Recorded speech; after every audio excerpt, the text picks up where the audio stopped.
O'zbekiston Prezident Mirziyoyev boshchiligida o'zining milliy taraqqiyot yo'lini belgilab oldi. Davlatimiz dunyoga ochildi. Imkoniyatlar kengaydi. Iqtisodimiz o'sib bormoqda. Tan olish lozim, bu yog'iga yurtimizga yangi Xorazmiylar, Ibn Sinolar kerak. Ilmiy yangiliklar, zamonaviy kasblar, IT texnologiyalariga asoslangan innovatsion yechimlar zarur. Dear guests, welcome to the booth. Health Tech Hackathonning asosiy maqsadi tibbiyot sohasini raqamli transformatsiya qilishni tezlashtirishdir.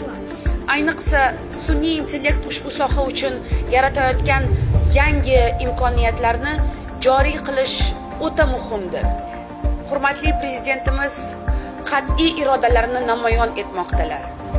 Bolalarimiz o'qisin, yoshlarimiz ilm olsin, kasb egallasin deyaptilar. Nima sababdan? Nima uchun? Albatta, o'zbek xalqi uchun, O'zbekistonimiz uchun. Shu bois bor bilim salohiyatingizni millatimiz farovonligi, O'zbekiston uchun sarflash vaqti kelganini har biringiz anglashingiz, yurakdan his qilishingiz zarur.